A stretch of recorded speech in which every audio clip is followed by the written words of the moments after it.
Jouer, ce n'est pas tuer, et tuer, ce n'est pas jouer. Alors, la série Squid Game, tout le monde en parle, et je vous rassure, je ne vais pas vous faire l'affront de vous faire Squid Game pour les nuls. Sachez en tout cas, chers collègues, qu'en seulement 4 petites semaines, la série est aujourd'hui au top du classement Netflix dans plus de 80 pays. Alors le souci, c'est que Squid Game reprend des codes que les jeunes aiment voir, ils s'en nourrissent, et que ces codes, évidemment, ne leur sont pas directement destinés. Et pour cause, il y a une signalétique qui interdit la série aux personnes de moins de 16 ans. Alors le souci aussi, c'est que rien n'échappe à la curiosité des plus jeunes et que seulement en quelques clics, sans l'accord des parents, sans la vigilance des parents, tout le monde peut avoir accès à ce genre de série, à ce genre d'image, à ce genre de contenu.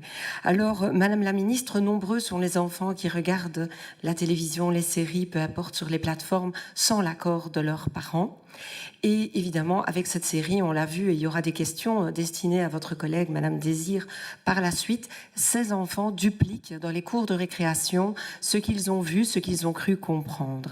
Alors, comment, Madame la Ministre, pouvons-nous protéger nos enfants? Comment comptez-vous, avec la Fédération Wallonie-Bruxelles, sensibiliser à cette signalétique qui existe sur les plateformes, cette signalétique qui est déjà en vigueur sur les plateformes? Comment aussi mieux communiquer sur le contrôle parental? Je vous remercie pour vos réponses. Madame la députée, je vous rejoins tout à fait. Cette série n'est pas du tout adaptée aux enfants et il me semble que la réponse face à ce phénomène doit être collective. La première ligne, c'est ce qui concerne la responsabilité des plateformes elles-mêmes qui doivent mettre en place, et ces mécanismes existent, doivent mettre en place des mécanismes de contrôle parental pour éviter évidemment que des enfants aient accès à certains contenus. Netflix, par exemple, va très loin dans ce mécanisme-là parce qu'en fonction même des pays, il tient compte des sensibilités des uns et des autres. Donc ce mécanisme existe, mais il n'empêche pas que des enfants aient accès à certains contenus. La deuxième ligne à suivre, la deuxième piste, c'est évidemment la question du rôle du politique qui doit mettre en place des signalétiques suffisamment correctes. Et on a mis en place le ciné-check pour le cinéma, on l'a évoqué en commission, qui signale effectivement quel est le contenu de telle ou telle offre sur les écrans. Ce ciné-check s'applique au cinéma. Une réflexion est en cours pour le mettre aussi à la télévision, même s'il existe un autre système. Ce n'est pas qu'il n'y a pas de système, mais pour pouvoir l'étendre à la télévision. Mais ce ne sera toujours pas suffisant.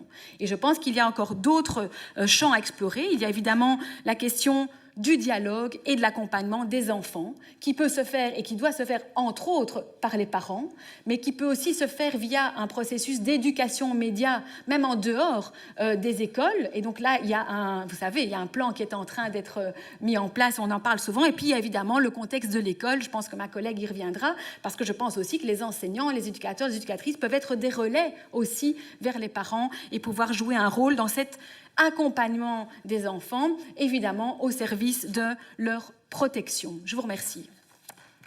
Merci Madame la Ministre pour vos réponses.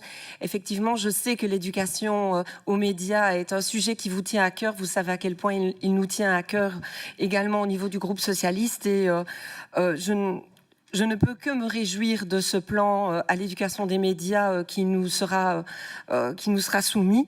Fin de l'année, on a eu justement l'occasion d'en discuter hier en commission. Alors évidemment, ce plan éducation aux médias, c'est un plan important. Vous avez souligné aussi toute l'importance du dialogue avec nos jeunes, un dialogue que nous devons avoir à la maison, en famille, et que nous devons avoir également à l'école. Vous l'avez souligné. Je me réjouis d'ailleurs d'entendre les réponses de Madame Désir à ce sujet. Beaucoup de champs restent à explorer et je suis sûre qu'ensemble, on finira bien par y arriver et c'est de toute façon un sujet sur lequel je n'hésiterai pas à rebondir prochainement en commission. Je vous remercie pour vos réponses en tout cas.